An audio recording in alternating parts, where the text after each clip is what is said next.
And what a dummy!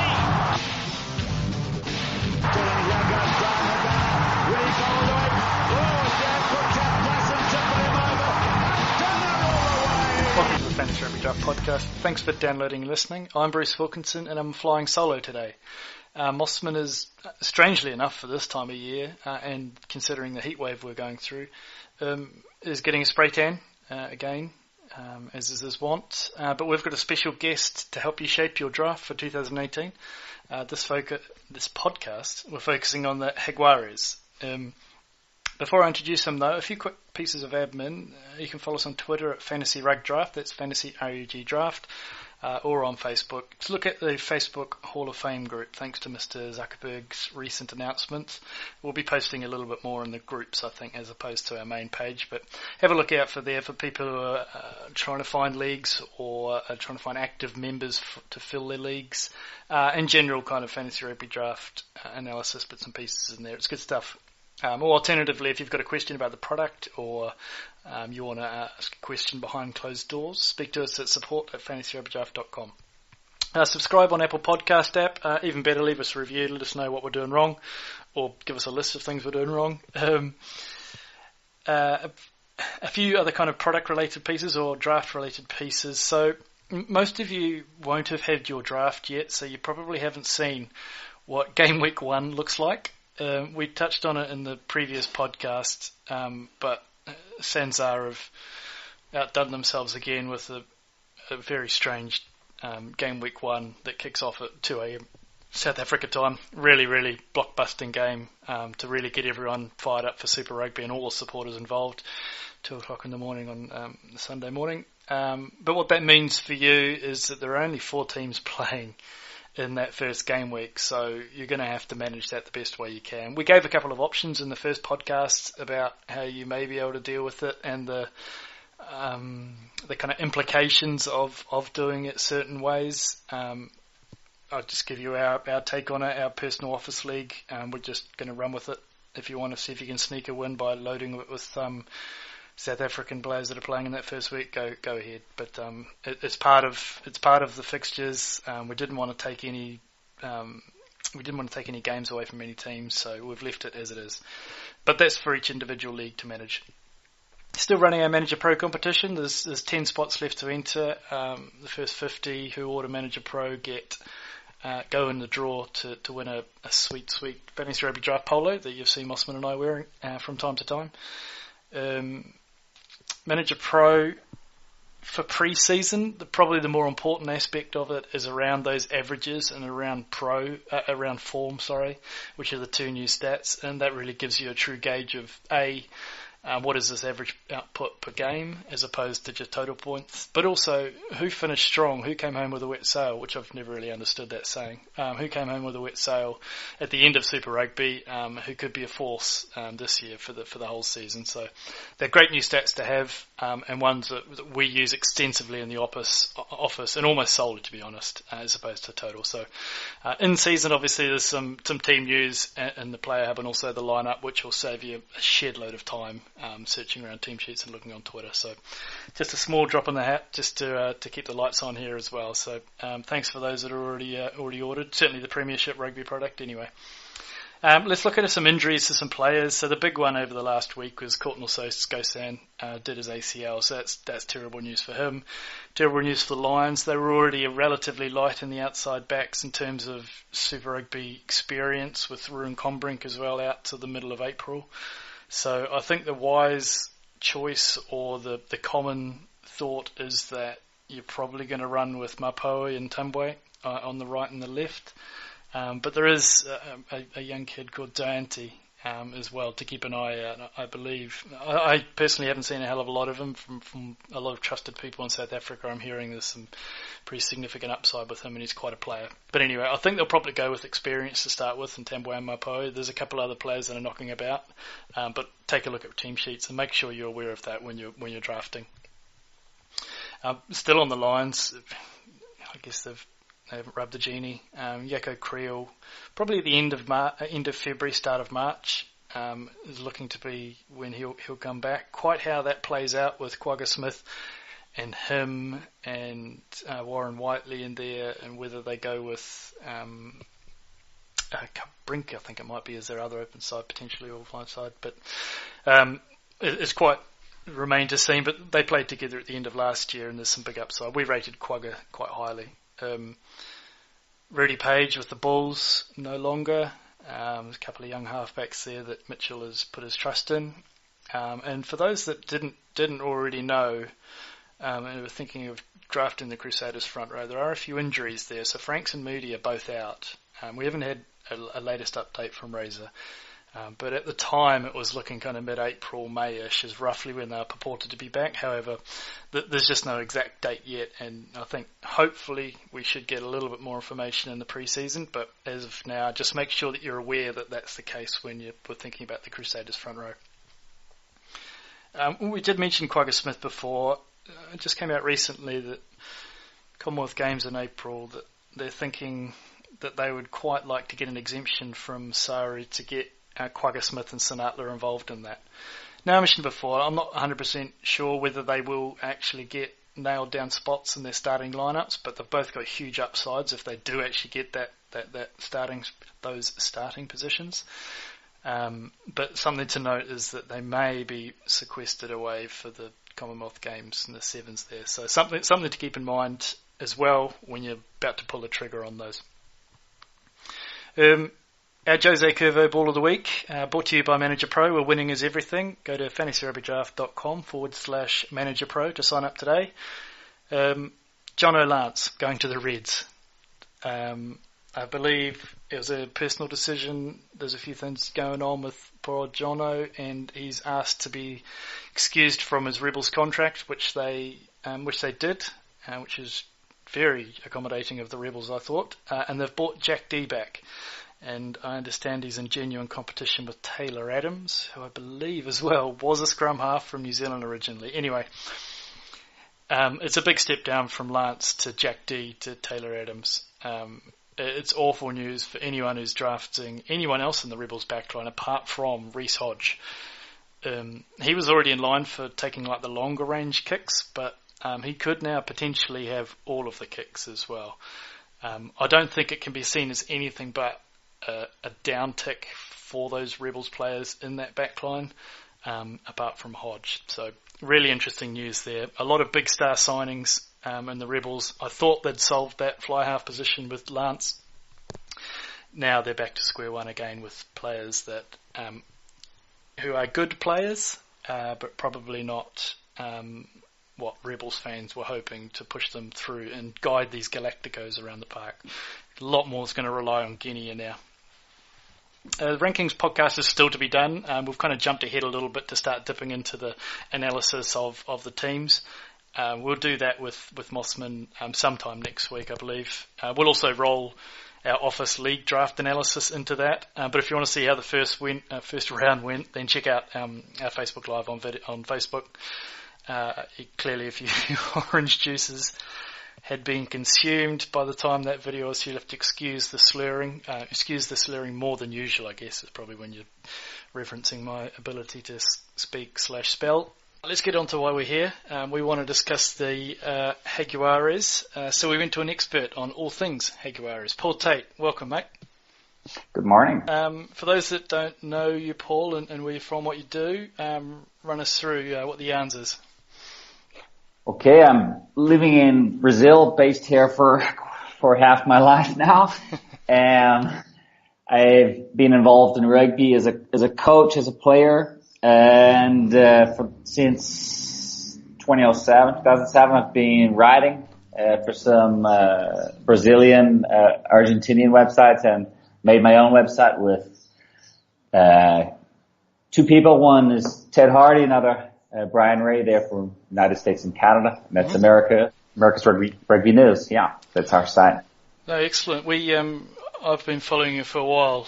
We've been trying to figure out, tap into little tidbits about the Jaguares and the Pumas, and certainly you've been a great source of information along the way. So throw out your Twitter handle for folks that don't already follow you. Yep, Argentina 2027. That's with the underline in between it. Good man. Right, let's get on to the Jaguares. First question, and we knew there was going to be a problem in the first season. How do you actually pronounce it? What are we supposed to? Can we get a ruling on that? Of course, Jaguares. Jaguares? Yes. George Regan does a nice Jaguars, and Phil Kearns tries to pronounce it a completely different way. It was a fun first few weeks anyway. It was a lottery. Yeah. Okay, let's get into probably the biggest change I would have thought, the biggest structural change, Ledesma. Yes. We've kind of been pontificating about different approaches that he may have for the Jaguares. What do you see and what type of team do you think he might be moulding? Well, so far, based on the trainings, it looks like he's definitely having his own impact on it. We're hearing that it's going to be less expensive, which is good because anyone who followed them got a bit frustrated with unnecessary forced passes, 50-50 calls, and so forth. I mean, as a player, he was basically one of the pioneers of the team which got to 2007 semi-finals, based on a lot of his experience at Castres and Clermont in France. And so we've seen kind of that taken from there into the Wallabies when he was the scrum and forwards coach, and also Warriors experience. So we're expecting, hopefully, that it's going to be more traditional. Cool. But given who his support staff are, it's not going to be as revolutionary as it may at first appear. Okay. But we're expecting it to be definitely more controlled. Yes. Yeah, that'll be. I guess, a little bit of a clash of cultures because way back when, I guess that was Puma football, but for the last kind of 5-10 years, they kind of went down a little bit more of a flamboyant route and keeping the ball alive. Yeah, and I mean, officially the policy that Ledesma has mentioned is that he is getting players prepared for Puma's duty. Right. Now, we're gonna probably see specific men not overused, and so the same thing you've seen in New Zealand with guys like McClure, Kieran Reid, and so forth having time off. It's not going to be exactly like that, but you're going to have guys managed accordingly. Okay, so potential resting in there for some Puma heavy players. And actually, that's a bit of a tangent on that. I've heard rumours that they are thinking about relaxing that rule for the Pumas around playing for or playing in the country. Correct. Well, officially they're saying for the World Cup everyone will be picked. Okay. But there's also going to be an election for a new UAR president in about 2 months, right. And we're expecting at that time to hear what the policy is going to be for this year. And there are reports that yes, they're going to open the doors again to anybody to be picked, not only those based at home. And of course, anyone following the national side is really much, asking for that. Are they going to call it the Fernandesa rule? Well, I mean, there's honestly, I could probably give you 8 guys who I think are on merit should be in the side. Yep. No, you're probably right. I'll buy into that. All right, let's move on to. I believe there's been a change at captain. Yeah, it's unofficial in terms of an announcement, but I've been told by someone who has the lowdown that it's going to be the fullback Joaquin Tuculet, Pablo Matera vice captain. Now I have mentioned that myself on Twitter. Other people have. Ledesma's denied that it's official, that any decision's been made. Sure. So. We're just waiting, but look, that's what we understand, that Agustin Creevy is no longer the leader of Los Jaguares, but is going to continue as the Pumas captain, which makes, of course, logical sense, and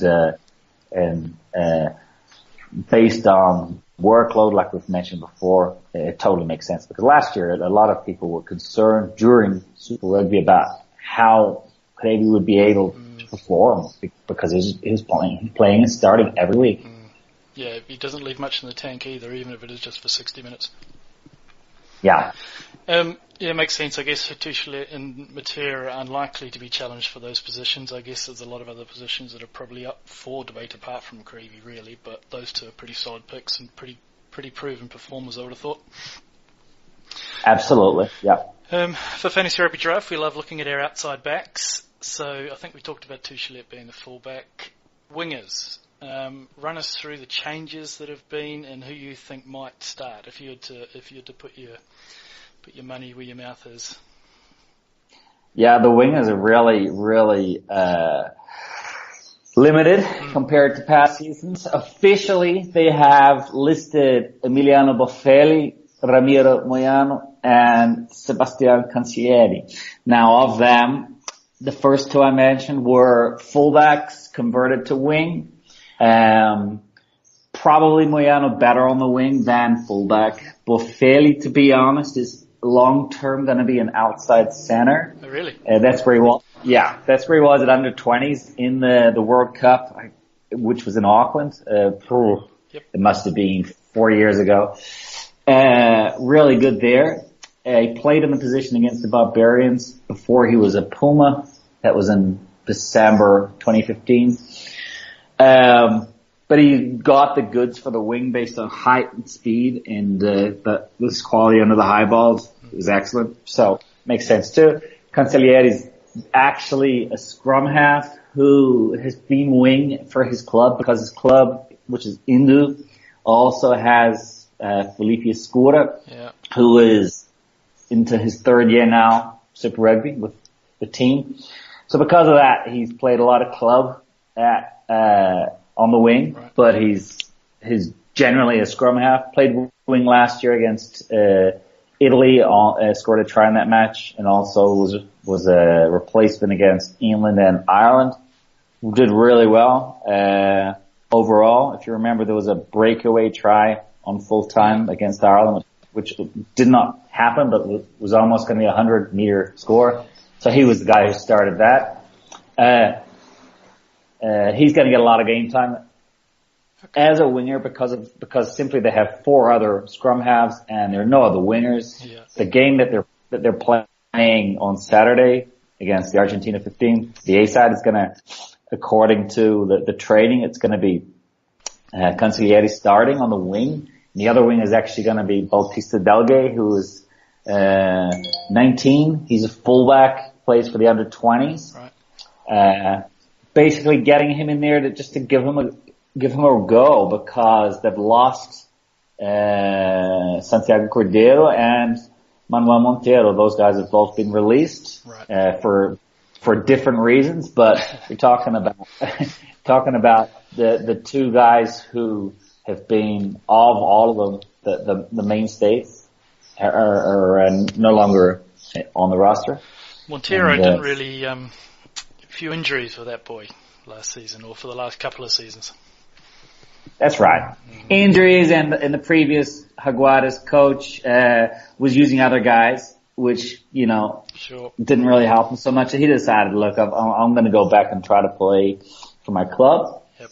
And that's what he's doing. He's in Buenos Aires playing for Pucara, but there are reports, of course, of contact being made with other clubs abroad. Sure. And Cordeiro is exactly the same. In fact, requested release, but the story off the record is he's moving to England or Ireland.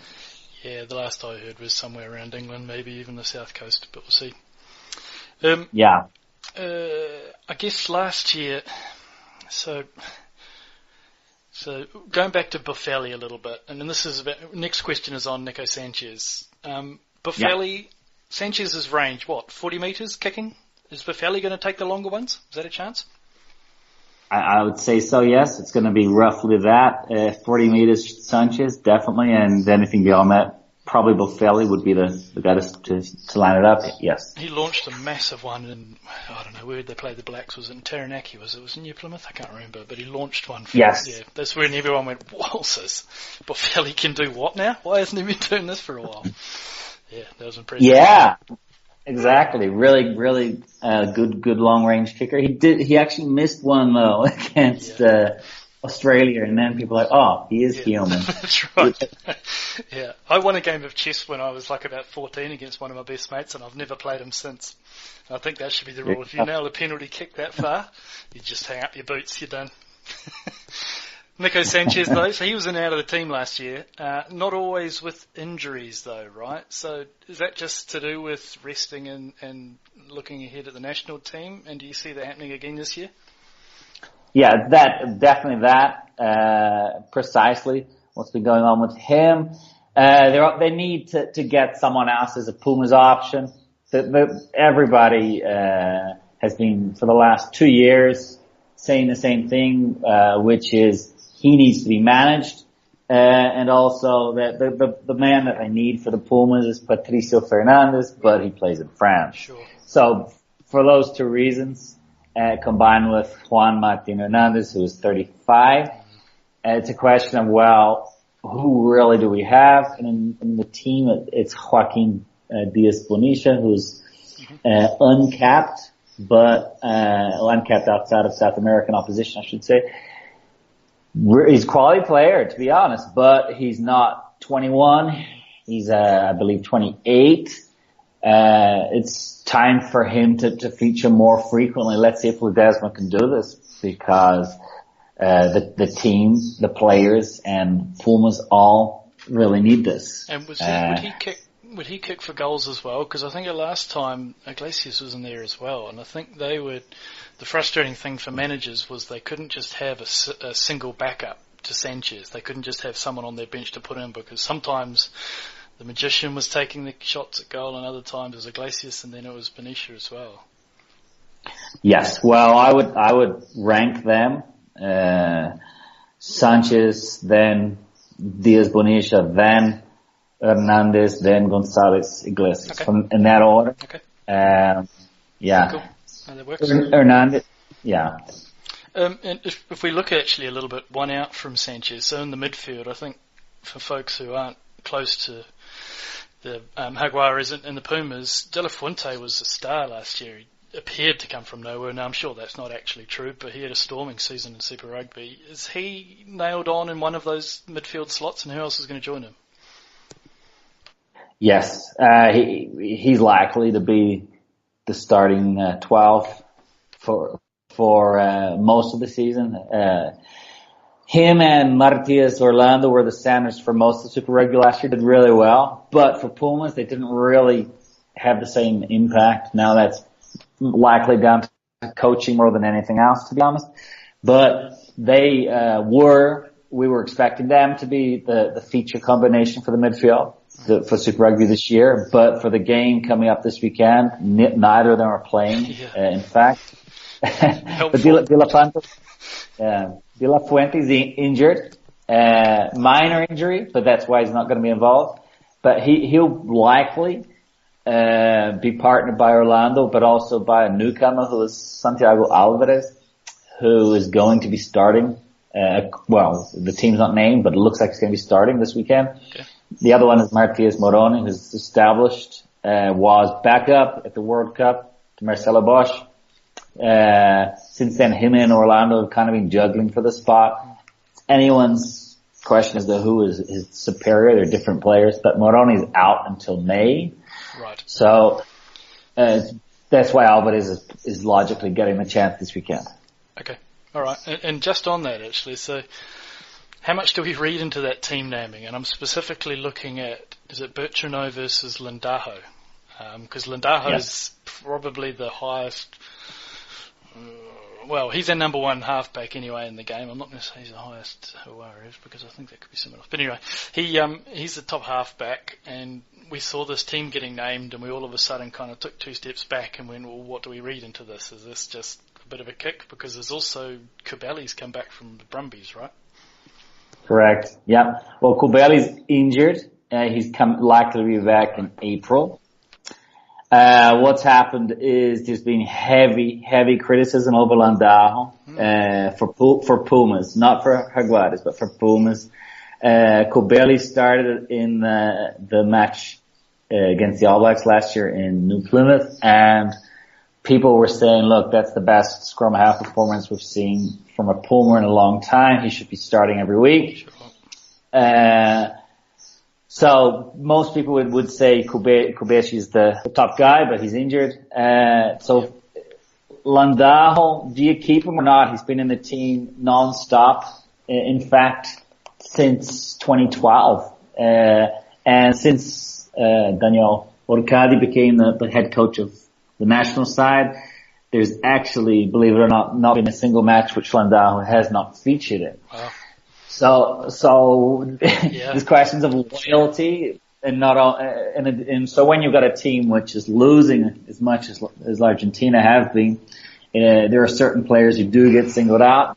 He's one of them. So Bertrano, getting a start this weekend does not come as a shock. Okay.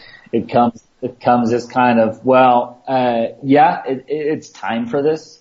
And some people were commenting that Bertrano, every match in November, because Kubeshi missed the tour, came on from the bench and the team was more dynamic, making fewer mistakes. So Landajo's biggest attribute, of course, is that he's really good at making line breaks from the base of a ruck. Yep. But people are saying, Pete Shotton was never like that. So can we just get a guy who can do what he's supposed to do? Sure. So, yeah. We had a number of years of Justin Marshall. We're well aware of that. Yep. So I think that's a really interesting point. If you haven't listened to anything else, listen to that point, managers. Put a big asterisk around Landajo and just be aware of this situation when you're considering drafting him. We have him quite high. I'd probably ease off that now and go with TJ Perenara and Pulo just because of that a little bit uncertainty around that position. So it would drop him back a couple. Looking at loose forwards, is this probably the more settled kind of trio with Senatori, Matera and Lasana? They seem fairly end of last season. That seemed to be how it finished up. Yeah, I think that in terms of quality, the flanker options are extremely good. Number 8, pretty good. Senatore is likely to start most of the time, followed by Juan Manuel Leguizamon, but he's 34 now. Benjamin Macomi's the other guy. Those three are the specialists, but Leguizamon's going to be flanker a lot, and Macomi's could be covering the lock too, second row. I would say flanker, Matera and Lissana are, like you say, probably the likely guys to start. However, you're going to see Marcus Crema, who's a second row, also playing there a lot. He played there in November for Argentina and was just probably the best guy they had all year. Him with Matera together really worked. Okay. But let's see how they manage it, because Matias Alemán is currently not 100% fit. He's second rower. So because of that, Crema's going to be back and forth. Sure. And that's a great tidbit as well. So we're always trying to find those, well, it's mostly locks, to be fair, that we look at, because they generally don't have a whole bunch of value in fantasy rugby drafts unless they're playing in the loose forward trio. So if Crema is going to pop up there every now and again, it's probably worth a late round pick somewhere in there, just on the risk chance that he does get some of those spots and get that starting positions. That's good. Yeah. Front row. So we touched a little bit on Creevy and being demoted as captain. Is that to do with being 60 minutes? I doubt it would be anything to do with his engine or to do with any sort of attitude that he's had. Yeah, it's interesting. The whole 60-minute thing, I mean, he could play 80 minutes, no problem, but they've got Julian Montoya, who's a very good hooker, and the attitude is, look, let's bring him on because we need Creevy again for next week. Sure. Yep. And so, I think Montoya is going to start more this year. I would say Crevy's probably going to be 6 out of 10 matches starting, which is quite a drop, because last year it would have been probably 8 or 9. Yep. And they had problems because they don't have a third hooker, and last year that really hurt them, in fact, because they had to convert a prop because the third choice hooker actually left for France. Sure. Yep. There you go. And what about? Hook is strong. Sorry, go on. No, Hook is strong, but props are the big unknown at the moment. They've lost Enrique Pierreto for the season. He's not going to play. Right. And that follows 3 guys leaving for England and France. In addition to support roster members have also left. So you've got full time on the roster now. You've only got 3 props who are fit. Right. Yeah. Sure. But there are another 4 guys who are training, and at least 2 of them are going to be named on the roster. It's just they're not currently contracted, but it's a matter of probably 10 days away, I would say, until we know that. Okay. All right. No, keep an eye out for that then. Good to see Creevy still there. We have to be a bit of a note from dropping down game time. And I think we have actually adjusted our Jaguares front row ranking just to bear that in mind. Levanini, he's polarising for fantasy rugby draft managers. Put it lightly. Yeah. Is Ledesma going to make him his pet project, sit him down and just show him what a red and yellow card is and tell him he doesn't want to see any of those anymore? Yeah, I mean, his reputation is definitely deserved. But having said that, rugby's rapidly changing, and you get someone like Justin Harrison. He was hardly a guy to play within the laws, and they were talking. And so, I think times are changing. Lavanini definitely needs to change, and he has been speaking, giving interviews about this, and it looks showing a lot of maturity, I would say. Good. So Good. He's acknowledging that he's got this issue. I would suggest that he will, if he doesn't get it right this year, that's it. Ledesma is not going to tolerate it. So Ledesma knows. He's a massively destructive ball carrier. When he gets a head of steam up, he's tough to stop. Good offload game too. Absolutely, I would rate him as one of Argentina's best, one of the world's genuinely hard running second rows. Has a complete game. He just needs to tackle using his arms, and then we're okay. Yeah, this is true. All right, I think so. We've covered top to bottom. Anything else that I may have missed out that you may think might be useful for folks?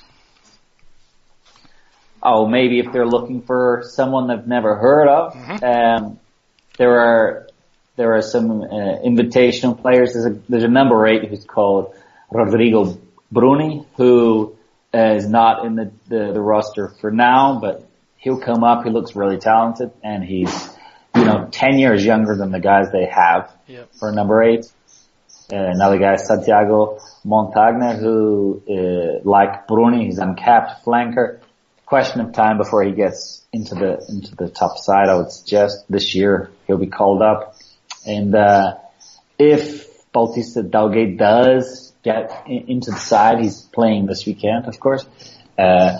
Look out for him as a good guy, really dangerous try scorer. He's got the flair and everything. He's still only 19, in fact, okay. But really promising. He's playing on the wing in this weekend, is it? Correct. Okay, good to know. Just writing them down now. We've had one of our drafts, but I've still got 2 or 3 to go. That'd be useful. All right, good man. No, that's excellent. Some really good stuff in there. There's be some names in there that they need to step off for managers. Some really good stuff. Thanks a bunch for taking the time to help our managers. Much appreciated, Paul. Oh, my pleasure. Good man. Enjoy the season. Thank you. That's about all the time we have for today. I'm Bruce Wilkinson. LTO Rapido.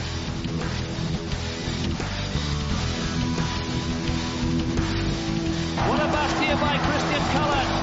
Plenty of support, and what a